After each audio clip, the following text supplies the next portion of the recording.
शून्य IAS, शून्य IAS, शून्य आईएएस, शून्य IAS, शून्य शून्य शून्य IAS, शून्य IAS, शून्य आईएएस। तो शून्य आईएएस। मैं भी काफ़ी मतलब उतावला था दिल्ली आने के लिए उस टाइम पे। 2-3 दिन में ही मैं और मेरा दोस्त जो था हम दिल्ली पहुंच गए। ओल्ड राजेंद्र नगर ये एक ऐसी जगह है जहाँ पे पूरे इंडिया से बच्चे आते हैं जो इस एग्ज़ाम की प्रिपरेशन करते हैं।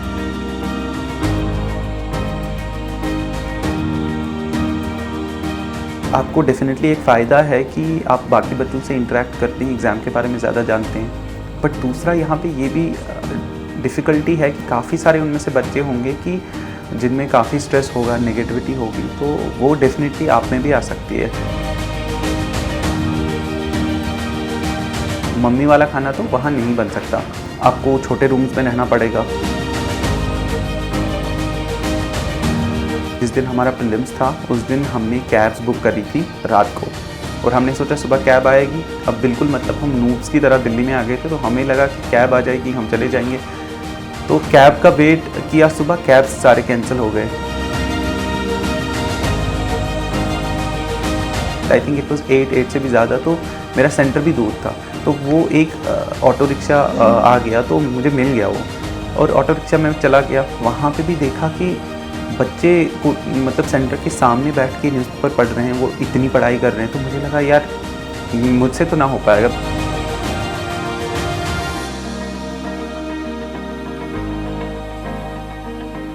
हेलो एवरीवन, मेरा नाम वसीम अहमद भट्ट है और इस साल के सिविल सर्विसेज एग्जामिनेशन 2022 में मैंने 7वीं रैंक हासिल की है। मैं जम्मू कश्मीर के डिस्ट्रिक्ट अनंतनाग से बिलोंग करता हूं। मैंने अपनी स्कूलिंग भी वहीं से करी थी। उसके बाद में NIT श्रीनगर में BTech सिविल इंजीनियरिंग परस्यू किया, जो 2019 में ख़त्म हुआ।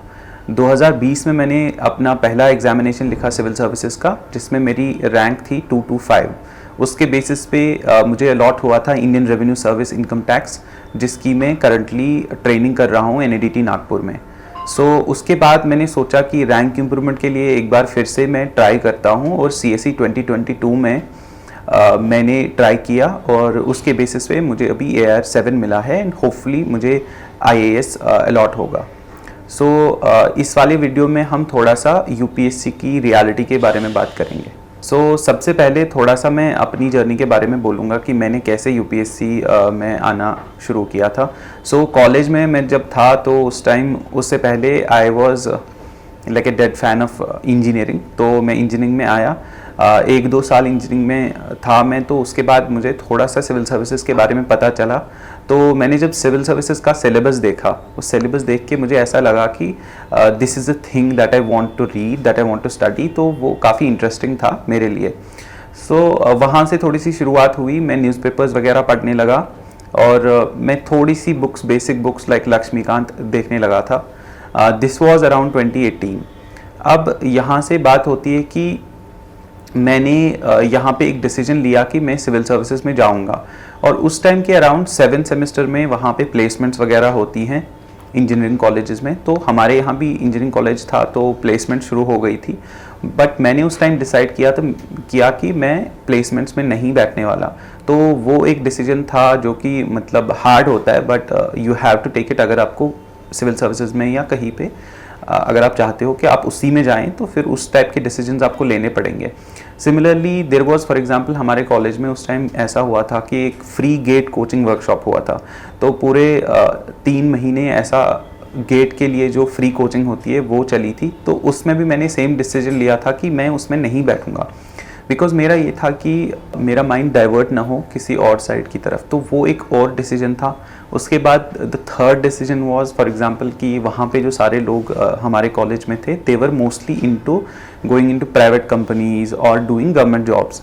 तो doing government jobs related to engineering. तो मैंने उस टाइम सोचा कि नहीं, मैं वो सारी चीज़ें नहीं करूँगा, मैं सिविल सर्विसेज में ही जाऊँगा। तो वो सारी चीज़ें भी मैंने छोड़ दी थी। ये जो डिसीजंस थे, ये उस टाइम काफ़ी डिफ़िकल्ट डिसीजंस होते हैं, बट बिकॉज मैंने सोचा था कि नहीं, मुझे एक ही चीज़ करनी है, तो थोड़ा सा मैंने उसी पे फोकस किया। वहाँ से जाके मैं दिल्ली आया था। क्या हुआ कि फिर हमारा इंजीनियरिंग का जो BTech जो था वो ख़त्म हो गया, फिर मैं घर आ गया था। तो उस टाइम ऐसा हुआ कि मैंने अपने एक दोस्त को फ़ोन किया था, तो he was already in Delhi, he had come for UPSC preparation. तो मैंने सोचा अंदर से कि यार ये यूपीएससी प्रिपरेशन करने जा रहा है, he is a very close friend. तो मैं भी काफ़ी मतलब उतावला था दिल्ली आने के लिए उस टाइम पे, बट मैं घर वालों को ऑब्वियसली बोल नहीं पाया। बट मेरे जो डैड हैं उन्होंने वहीं से पूछा कि कौन फ़ोन कर रहा था, क्या बोल रहा था। तो मैंने कहा कि ऐसे यूपीएससी प्रिपरेशन के लिए मेरा दोस्त गया है दिल्ली। तो मेरे डैड ने सोचने के बगैर उस टाइम ऐसा बोला कि नहीं तुम भी चले जाओ अगर तुम्हें जाना है तो वो बात मुझे आज भी याद है कि मतलब उस चीज़ की वजह से मुझे कितना फ़ायदा हुआ, क्योंकि अगर आपका फैमिली का सपोर्ट रहता है तो डेफिनेटली आपके लिए तो बात ईजी हो जाता है। वो मेरे साथ भी हुआ। तो फिर लेटर ऑन मैंने अपने डैड से बात की थी आफ्टर डूइंग द एग्ज़ाम। तो वो बोल रहे थे उस टाइम उन्होंने सोचा भी नहीं था कि सारा अरेंजमेंट कैसे करेंगे, कितने पैसे लगते हैं, ऑल दोज थिंग्स, बट उन्होंने हाँ बोल दी बिकॉज वो चाहते थे कि जो मैं करना चाहता हूँ उसमें कोई ऑब्स्टिकल ना हो। तो वो एक चीज़ रहती है, मिडिल क्लास फैमिलीज़ में ये सारी प्रॉब्लम्स रहती हैं, बट अगर आपको फैमिली का सपोर्ट है तो definitely things will be easy for you. That was the first thing. और जैसे ही उन्होंने हाँ बोल दिया कि हाँ तुम चले जाओ, तो मैं तो बहुत रेडी था। तो मैंने ऐसा किया कि मैं विजन IAS की वेबसाइट पे गया, वहाँ पे मैंने देखा कि अच्छा यहाँ पे कोचिंग होती है, तो I directly applied for that and my dad give me all the support that was needed. तो उसमें मैंने कर लिया और 2-3 दिन में ही मैं और मेरा दोस्त जो था हम दिल्ली पहुँच गए। दिल्ली में हमारा ये था कि बिकॉज़ हम मतलब JNK के रिमोट इलाकों से है, तो हमें ऐसा लगा कि दिल्ली में जो प्रिपरेशन होती होगी वहाँ पे कैसे बच्चे होते होंगे।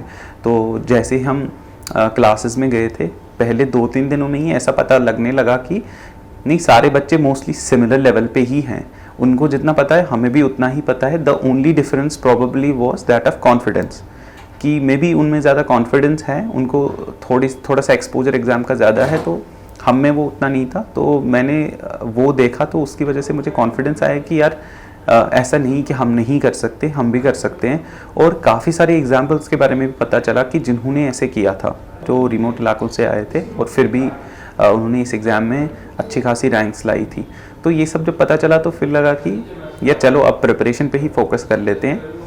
अब प्रिपरेशन तो ऑब्वियसली चलती रही, बट फिर हमें कुछ चीज़ें और पता चली ORN के बारे में।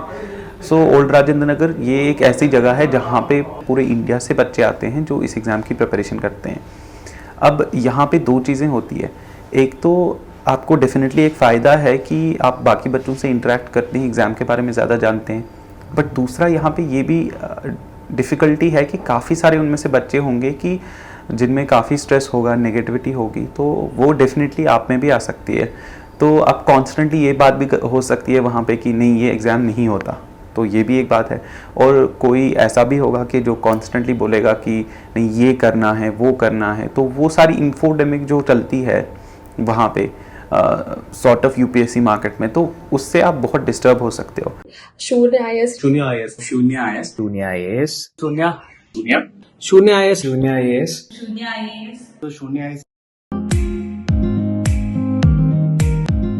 सो मोस्टली मैं अपने रूम में ही रहता था। तो क्या होता था कि मेरे जो दोस्त थे, क्लोज़ फ्रेंड्स जो थे, उनके साथ ही मैं कभी बाहर जाता था, बाकी रूम पे और थोड़ा सा क्लासेस वगैरह में। तो ये मोस्टली रहा। तो मैं उस माहौल में उतना ज़्यादा गया नहीं कि जहाँ पे मुझे ऐसा लगे कि नहीं मेरा एग्ज़ाम नहीं होगा। तो that was one thing. But उसके बाद ऐसा हुआ कि मेरा प्रीलिम्स हो गया और मैं मेन स्टेज पे आ गया। एंड इस टाइम पे कोविड का प्रॉब्लम हुआ था नेशन में। तो सॉर्ट ऑफ उस टाइम आप ना कुक रख सकते हो, इवन आपके पास अगर पैसे हैं, बट आप कुक नहीं रख सकते, आप बाहर के किसी को अंदर आने नहीं दे सकते। तो वो सॉर्ट ऑफ इशू हो गया। तो मेंस में क्या करना पड़ा कि पहली बार मुझे लाइफ में अपनी कुकिंग सीखनी पड़ी। और बेसिकली मतलब उतनी ज़्यादा कुकिंग तो आती नहीं, तो मैंने बेसिक सारी चीज़ें, मतलब बेसिक सी चीज़ें ही सीख ली। हम क्या करते थे, 3 लड़के थे हम, मैं एक दिन कुकिंग किया, फिर दूसरा लड़का, फिर तीसरा लड़का, तो ऐसे चलता था 3 दिनों के लिए। बट ऑब्वियसली जो आपके घर पे खाना बनता है और जो बनाते हैं जो पहली बार कुकिंग सीख रहे हैं, तो उसमें बहुत ज़्यादा डिफरेंस होता था। तो but you have to like accept that कि जैसा भी है, तो वो मम्मी वाला खाना तो वहाँ नहीं बन सकता।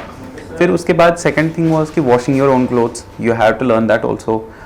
तो वो भी मुझे करना पड़ा। और उसके बाद ये हुआ कि मेरे जो फ्रेंड्स थे वो दूसरी जगह ट्रांसफ़र हो गए थे, तो और मेरा एग्ज़ाम बहुत क्लोज था मेंस का। It was just I think 10-15 days before mains. तो उस टाइम मुझे अकेले रहना पड़ा, कम्प्लीटली अकेले मैं कुकिंग करता था, अकेले वॉश करता था जो भी क्लोथ्स वगैरह हैं। तो ये सारी चीज़ें मैंने उस टाइम करी। उसकी वजह से क्या होता है कि आप बहुत ऑक्यूपाइड हो जाते हो। जब आप कॉन्स्टेंटली पढ़ते हो, आपके पास 15 मिनट है तो आप कुकिंग करने लगे, मतलब बिल्कुल टाइम ही नहीं है रिलैक्सेशन का। तो थोड़ा सा वो मुझे लगा कि वो इशू हो गया था। बट अब उस टाइम जब आप मेंस में होते हो तो आपका माइंड भी ऐसा होता है कि यार अब जो भी करना है तो वो तो करना ही है, बट डेफिनेटली वो एडेड स्ट्रेस हो जाता है। तो वो एक चीज़ थी। तो अल्टीमेटली इस बात का ये मतलब है कि जब आप दिल्ली आओगे तो उसमें आप ये सारी चीज़ें दिमाग में रख के आप दिल्ली आओ डेफिनेटली, क्योंकि ये सारी चीज़ें आपको यहाँ पे करनी पड़ेंगी। इसके अलावा there will be other things like for example कि आपको छोटे रूम्स में रहना पड़ेगा बिकॉज स्पेस बहुत कम है, बहुत सारे लोग हैं। आपको रेंट देना पड़ेगा जो कि बहुत हाई भी हो सकता है। तो वो सारी चीज़ें आपको बाकी लोगों के साथ रहना पड़ेगा, मे बी आपका टेम्परमेंट उनके साथ मिलता नहीं है। तो ये जो बेसिकली ये इश्यूज़ होते हैं मतलब ORN में रहने के। तो मेरा ये था कि बिकॉज मैं दिल्ली में सोचता था कि पता नहीं दिल्ली में क्या चल रहा है, तो मैं दिल्ली आ गया और मुझे पता चला। कुछ टाइम के लिए मैं यहाँ रहा, उसके बाद कोविड में थोड़े टाइम के लिए घर गया, फिर से आ गया। तो मेरा ये रहा कि हाँ मुझे अब पता था कि यार दिल्ली में जो हो रहा है, मतलब मुझे भी पता है कि वहाँ पे क्या हो रहा है। कोई ऐसे है नहीं थॉट कि नहीं वहाँ पे ज़्यादा पढ़ाई हो रही है, यहाँ पे कम पढ़ाई हो रही है। तो वो वाली चीज़ें बेटर होने लगी कि मैं वो सोचने नहीं लगा। तो आपके दिमाग में अगर ऐसा चलता है कि दिल्ली में ज़्यादा पढ़ाई हो रही है तो आप एक बार ज़रूर आइए, 1 महीने के लिए ही सही। तो आपको यहाँ पे पता चलेगा लोगों से मिलके कि वो भी सेम लेवल पे ही हैं जिस लेवल पे आप हैं। बस आपका ये है कि आप सोचते रहते हैं कि दिल्ली में ज़्यादा पढ़ाई होती है। तो वो अगर आपका है तो आप दिल्ली आइए, अगर नहीं है तो आप मत आइए। यही 2 चीज़ें, मतलब आपके ऊपर डिपेंड करता है कम्प्लीटली कि आप कहाँ पे पढ़ाई करना चाहते हैं। तो जैसे ही मैं दिल्ली में आया, सबसे पहले 1 महीने के बाद ही अचानक से मुझे फ़ीवर वगैरह अजीब सा लगने लगा और मुझे पता भी नहीं था मतलब ये क्या प्रॉब्लम है। और मैं डॉक्टर के पास गया तो वहाँ पे पता चला कि चिकन पॉक्स है। अब मुझे चिकन पॉक्स का पता भी नहीं था। मैं इंटरनेट पे गया, सर्च करने लगा कि ये फेटल तो नहीं है, तो वो सारी चीज़ें। बट मुझे पता चला कि कुछ मतलब 1 हफ्ते 1.5 हफ्ते में ये ठीक हो जाएगा। वो वाला जो, लेकिन घर से बाहर जब आप बीमार होते हो तो वो एक चीज़ रहती है कि आपको लगता है कि हाँ आप लोनली हो।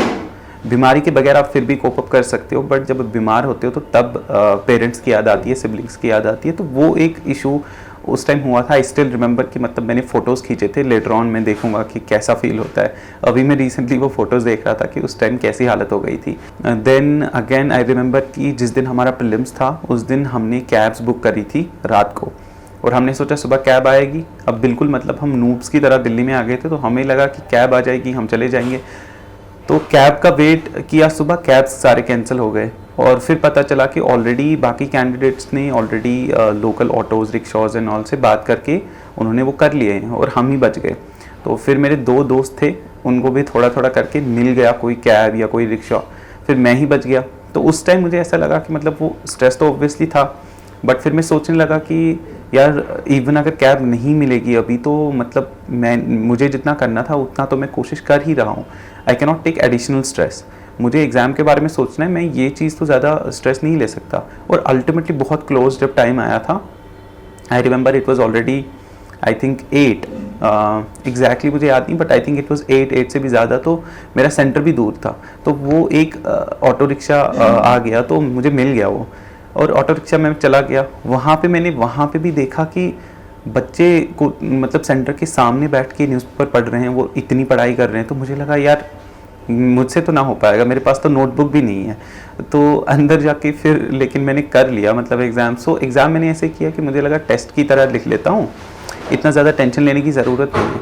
मैंने जब एग्ज़ाम लिख लिया, फिर मैं एग्ज़ाम से बाहर आके सोच रहा हूँ, बिकॉज बच्चे सारे डिस्कस कर रहे हैं कि इस क्वेश्चन में क्या है, उस क्वेश्चन में क्या है।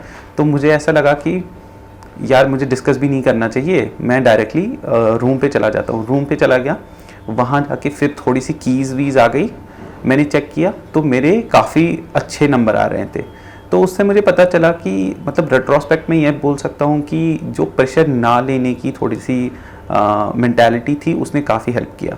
बिकॉज मैंने विदाउट थिंकिंग अबाउट एनीथिंग कि ये होगा आगे जाके वो होगा, वो मैंने सब छोड़ दिया था। मैं डायरेक्टली एग्ज़ाम पे फोकस कर रहा था जैसे हम टेस्ट में करते हैं नॉर्मली। तो वो मैं बोलूँगा कि वो एक यूनिक एक्सपीरियंस था।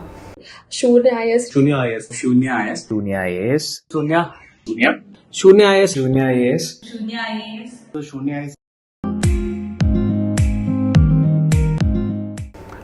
उसके बाद एक और चीज़ की जो मैंने सेकंड प्रीलिम्स फॉर एग्जांपल लिखा था उसमें मेरा ये था कि मेरा एग्ज़ाम ऑलरेडी हो गया था। अब सेकंड प्रीलिम्स मैंने ऐसे लिखा, एग्ज़ाम रिज़ल्ट के बाद तकरीबन 5-10 दिन प्रीलिम्स था, मैं चला गया बहुत ओवर कॉन्फिडेंस में, मैंने प्रीलिम्स लिख लिया। मैंने सोचा कि ना पढ़ाई करनी, कुछ भी नहीं करना, बस टिक्स मारने। मैंने टिक मार लिए, मैं फेल हो गया। तो ये वाली एक चीज़ भी मुझे याद रही कि ना ओवर कॉन्फिडेंट ना होना भी ठीक है, मतलब नहीं होना चाहिए, और अंडर कॉन्फिडेंट भी नहीं होना चाहिए, और प्रेशर नहीं लेना चाहिए ज़्यादा। स्पेशली अगर आपका फर्स्ट अटैम्प्ट है तो आप ये भी सोचेंगे कि काफ़ी लोगों ने ऑलरेडी किया है एग्ज़ाम, मतलब वो 3-3 साल से लिख रहे हैं, 4-4 साल से लिख रहे हैं, तो आपका कैसे होगा? ऐसा बिल्कुल भी नहीं है। आप अभी भी टॉप 20 रैंक्स में देखिए, काफ़ी लोगों ने पहली बार एग्ज़ाम लिखा है। तो वो भी मुझे उस टाइम डाउट था, जब मैं इवन इंटरव्यू स्टेज तक पहुंचा तो मैं अपने मेंटोर से बात कर रहा था, सर अभी यहाँ तक तो पहुँच गया, बट काफ़ी लोगों ने ऑलरेडी एग्ज़ाम लिखा है 2-3 बार, तो उन्होंने तो अच्छा ही लिखा होगा। ही सर कि अगर ऐसा होता तो फिर सिर्फ जो 6th अटैम्प्ट वाले हैं उन्हीं का होता रहता हमेशा, बट ऐसा तो नहीं होता, फर्स्ट अटैम्प्ट वालों का भी होता है। तो UPSC will always try to level the playing field. तो वो वाली चीज़ आप हमेशा याद रखिए, ज़्यादा इसमें प्रेशर लेने की ज़रूरत नहीं है। डेफिनेटली आपको कहीं पे लगता है कि आपने मिस्टेक करी है तो आप उसको नेक्स्ट अटैम्प्ट में try to amend that mistake, try to be better.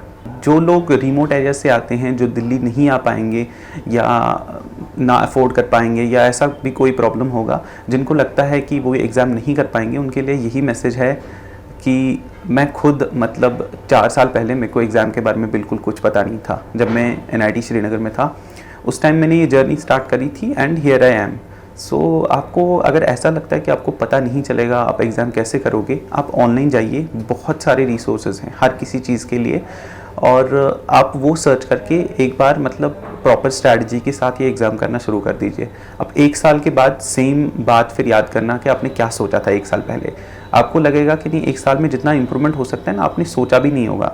तो वो वाली चीज़ मैंने खुद देखी है, और मैं आपको भी बताऊंगा कि आप अंडर कॉन्फिडेंट मत रहिए। अगर आपको एग्ज़ाम करना है, आप घर से करना चाहते हैं, आप स्टार्ट कीजिए प्रिपरेशन, और फिर 1 साल बाद अब देखना कि कितना इम्प्रूवमेंट हुआ होगा। Wishing you all a very nice journey in UPSC, I would say, and I hope that all of you qualify this exam with a very good rank and you do well in your life. Thanks for watching Delhi Knowledge Track.